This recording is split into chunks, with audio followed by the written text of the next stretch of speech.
안녕하세요. JD 부자연구소의 소장 조던입니다. 오늘은 저축의 저장소 부동산 안전할까? 라는 주제로 말씀드리도록 하겠습니다. 2021년 10월 1일 금요일 시황입니다. 시작하기 전에 먼저 자발적 구독력 부탁드립니다. 후원해주시는 여러분 덕분에 좋은 컨텐츠가 제작될 수 있습니다. 하나은행 447-9100-64-6100 주식회사 JD 부자연구소 여러분 자율구독료 덕분에 잘 꾸려가고 있습니다.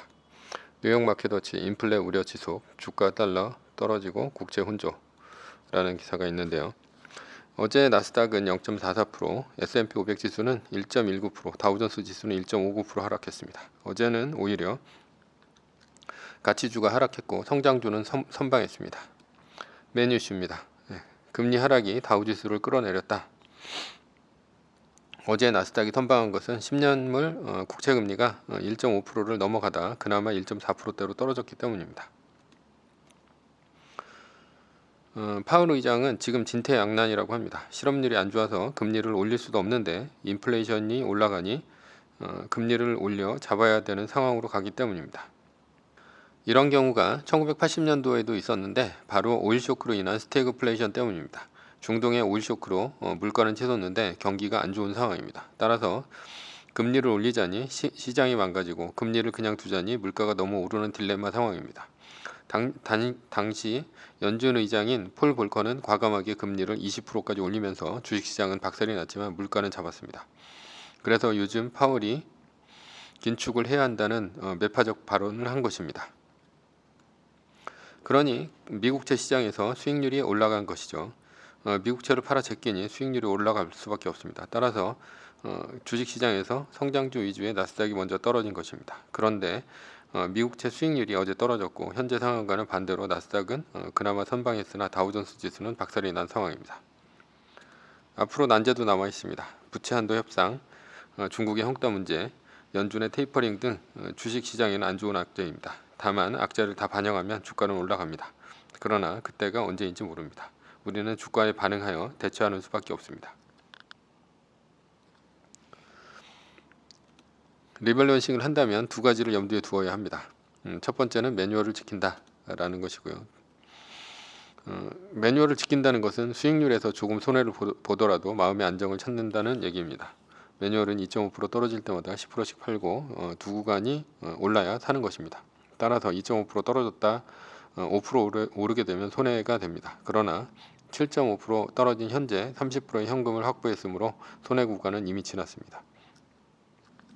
오늘이라도 당장 30%를 현금 30%를 주식으로 산다면 존버보다 이득입니다. 그러나 매뉴얼을 지킨다는 것은 마음의 안정을 갖겠다는 것이니 약간의 손해는 보더라도 떨어질 때 잠을 푹 잘 수 있습니다.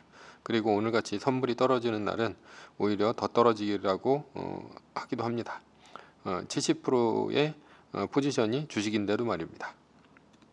두 번째는 3구간 몰빵입니다. 2.5% 떨어질 때마다 10%씩 팔다가 7.5% 구간에서 현금화 시킨 20%를 몰빵 치는 것입니다. 이것은 존버보다 확실하게 주식수를 늘릴 수 있습니다. 게다가 7.5%까지만 떨어지고 오른다면 최선의 선택이 됩니다. 그리고 향후 10% 구간까지 떨어지면 다시 10%씩 팔면서 리밸런싱을 하면 됩니다. 그러니 최소한 손해는 아닙니다.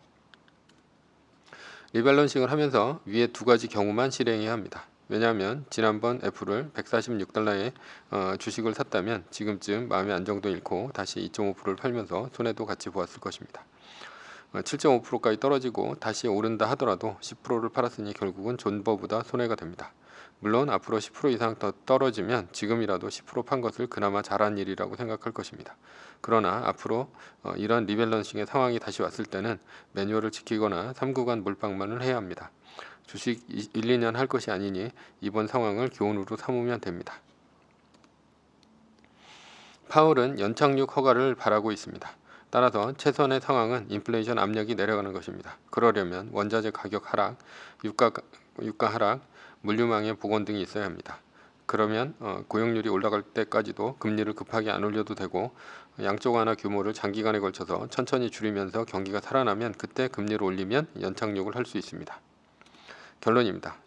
내일의 주가는 아무도 모릅니다. 따라서 떨어지면 리밸런싱으로 대응해야 합니다. 그리고 너무 가격이 떨어졌다 싶으면 현금화 시켰던 것으로 주식을 사서 과감하게 주식수를 늘리면 됩니다.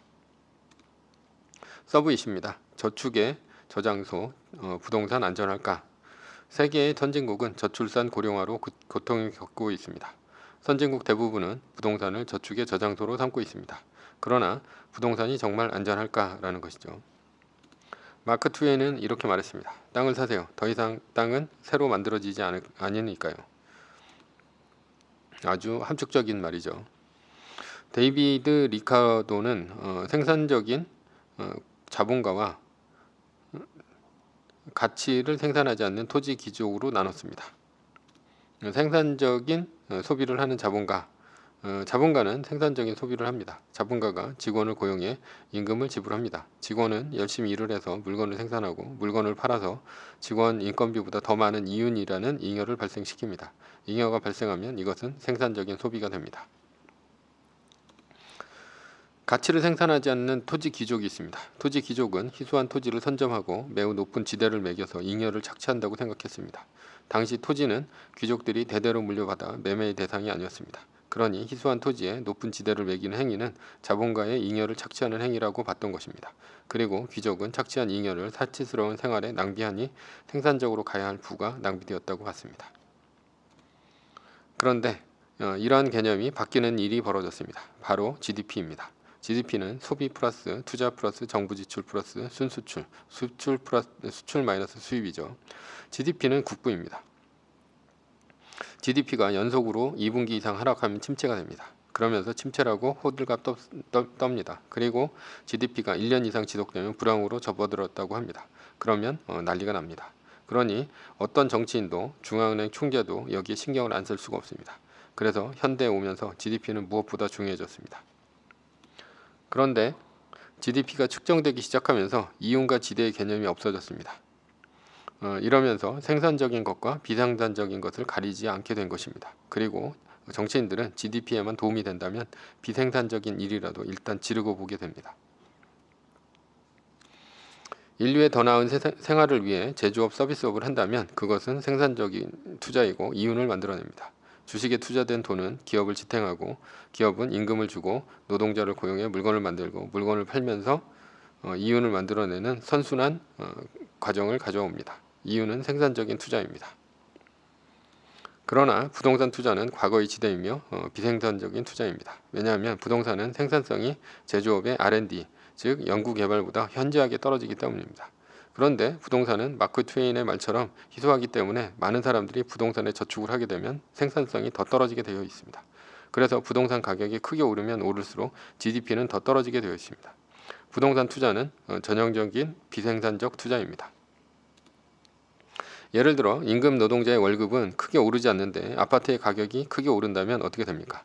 임금 노동자는 빚을 얻어서 아파트를 사게 될 것입니다. 임금 노동자는 시간이 지나면서 18평에서 24평 그리고 32평으로 평수를 늘려가고요. 그리고 새 아파트로 지속적으로 옮기게 되면서 그때마다 그가 감당해야 할 이자와 빚은 크게 늘어납니다. 이자가 늘면 월급은 한계가 있는데 이자가 늘어나기 때문에 가처분 소득이 줄어듭니다. 가처분 소득은 꼭 필요한 것들을 빼고 내가 쓸 수 있는 것이죠. 뭐 세금이라든가 아니면 뭐 이자라든가 이런 것들을 빼고 내가 쓸 수 있는 돈이 가처분 소득입니다. 그러면 소비는 당연히 줄어들게 되어 있습니다. 소비가 줄어들면 자본가들은 공장이 돌아가지 않고요. 물건이 팔리지 않으니 임금 노동자를 해고하거나 공장을 해외로 옮기게 되어 있습니다. 문제는 아예 아파트조차 사지 않은 사람들입니다. 이들은 천정부지까지 오른 아파트 때문에 월세가 오르고 그로 인해서 가처분 소득까지 줄어들게 되며 소비도 위축되지만 빈부격차로 인한 자괴감도 늘어납니다. 그러나 개인은 부동산 투자를 하는 것이 이득입니다. 왜냐하면 선진국들은 고령화가 되면서 생산성이 떨어집니다. 그런데 반대로 GDP는 지속적으로 늘어나야 합니다. 그러니 기업의 잉여, 개인의 임금은 부동산으로 저축을 합니다. 부동산 차입도 GDP를 늘리기 때문이죠. 너도 나도 부동산을 사니 부동산 가격은 올라갑니다. 마크 트웨인의 말처럼 토지는 희소하니 토지에 저축하면 내 자산은 늘어나게 되어 있기 때문입니다. 그러나 이러한 부동산 부채의 증가는 가처분 소득 감소에 의한 소비의 감소를 가져오고 해외로 공장이 나가게 되는 부작용을 갖게 됩니다. 개인이 아닌 국가 차원에서 이 문제를 한번 바라봅시다. GDP의 성장률이 늘어날 때 부채가 늘어나는 것은 관계가 없습니다. GDP의 규모에 비해 부채를 계산하기 때문입니다. 그러나 GDP의 성장률이 떨어지면 둘 중 안에 하나를 해야 합니다.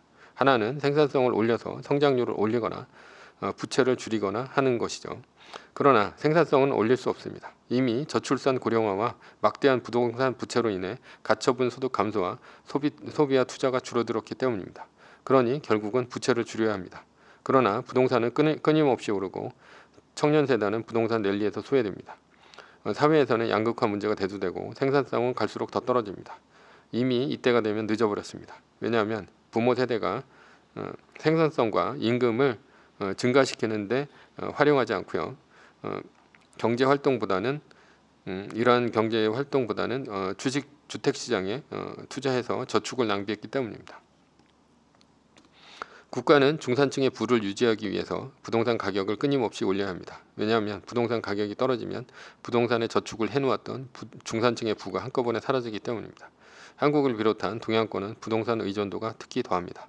부동산의 비중이 주식, 채권 등 현금성 자산보다 훨씬 높기 때문입니다. 끝없이 늘어나는 부동산 가격을 지탱하지 못하면 어떤 일이 일어나는가? 일본의 부동산 붕괴, 그러니까 버블 붕괴로 인한 잃어버린 30년입니다. 한국은 2008년 금융위기를 겪은 이후 2012년에 바닥을 찍으면서 하우스 푸어 문제를 경험했습니다. 중국은 디레버리징 과정에서 헝다 사태를 계기로 부동산 부채 문제가 본격적으로 불거지고 있는 중입니다. 부동산 호황은 지속될 수 없습니다. 언젠가는 끝없이 오르는 부동산 가격이 지탱하지 못하고 주저앉고 맙니다. 미국의 금융위기가 전 세계적인 침체를 가져왔던 것처럼 말입니다. 한국도 그로 인해 혹독한 구조조정을 겪었습니다. 그런데 문제는 부동산 침체는 한번 오면 대응이 불가능하다는 데 있습니다. 왜냐하면 대부분의 부동산은 부채를 안고 사기 때문이죠. 그것이 은행 대출이건 전세건 말입니다. 주식에서 비투하지 말라 했습니다. 왜냐하면 3배 레버리지를 썼다가 33% 떨어지고 강제매매 당하면 아무리 그 후에 올라도 남는 것은 총자산의 1%만 남기 때문입니다. 부동산 자산의 침체는 더 문제입니다. 2008년 말서부터 시작해 한국 같은 경우 2016년도에 끝났으니 말입니다. 가장 바닥은 2012년입니다. 따라서 부동산 침체는 아주 길다는 얘기입니다. 한국은 한 8년 정도가 걸렸죠. 당시 법원에 경매 물건은 넘쳐났고 분양권은 마이너스 P로 몇 억을 날린 이가 한둘이 아니었고요. 그리고 아파트 값이 떨어지면 떨어진 만큼 원금 상환을 해야 합니다. 아파트가 많을수록 금액은 더 커집니다. 아파트가 10채 되면 뭐 1억씩만 하더라도 10억이 되는 것이죠. 그때 원금 상환을 해야 합니다. 부동산 침체가 더 문제인 이유는 부동산은 위기 때 매매 자체가 안 되기 때문입니다. 결론입니다. 부동산에 투자하는 것은 호황기에는 좋은 방법이나 침체를 한번 겪으면 모든 자산이 한꺼번에 날아갈 수 있다. 따라서 호황기에 적당한 가격에 팔고 월세를 살다가 불황기에 저가에 진입하는 것이 좋은 방법입니다. 전세보다 원세인 이유는 부동산 불황기에는 전세가 깡통주택을 만나면 깡통주택 경매 넘겨도 결국 세입자가 선순위라 그 집을 낙찰받을 수밖에 없기 때문입니다. 이러면 불황기에 저가에 진입하는 것은 아예 불가능합니다. 그리고 한번 시작된 부동산의 불황기는 무서운 점이 얼마나 갈지 아무도 모른다는 점입니다. 한국의 2012년 바닥인 것처럼 8년 동안 잠깐으로 끝날지 아니면 일본처럼 30년 이상 지속될지 아무도 모릅니다. 매뉴얼입니다. 세계 1등 주식은 전고점 대비 2.5% 떨어질 때마다 10%씩 팔면서 리밸런싱을 하다가 나스닥 마이너스 3%가 뜨면 말뚝을 박는 것이다. 자세한 내용은 JD부자연구소 다음 카페를 참조하시거나 아니면 이 동영상 밑에 제가 설명 링크를 달아놨습니다. 링크를 참조하시면 됩니다. 전제는 세계 1등 주식은 우상향 합니다. 위의 상황은 매뉴얼일 뿐입니다. 따를 사람은 따르고 참고할 사람은 참고하시면 됩니다. 주식을 사고 파는 것에 대한 모든 책임과 이득은 본인에게 있습니다. 매뉴얼을 지키다가 포모가 두렵다면 매뉴얼을 지키지 말고 마이너스 3%대 판 가격이나 리밸런싱 때 판 가격보다 단 1불이라도 떨어졌다면 전량 매수하시기 바랍니다. 오늘은 저축의 저장소 부동산 안전할까라는 주제로 말씀드렸고요. 지금까지 JD 부자연구소의 소장 조던이었습니다. 콘텐츠가 좋았다면 구독, 좋아요, 알람 설정 부탁드립니다. 지금까지 들어주셔서 감사합니다.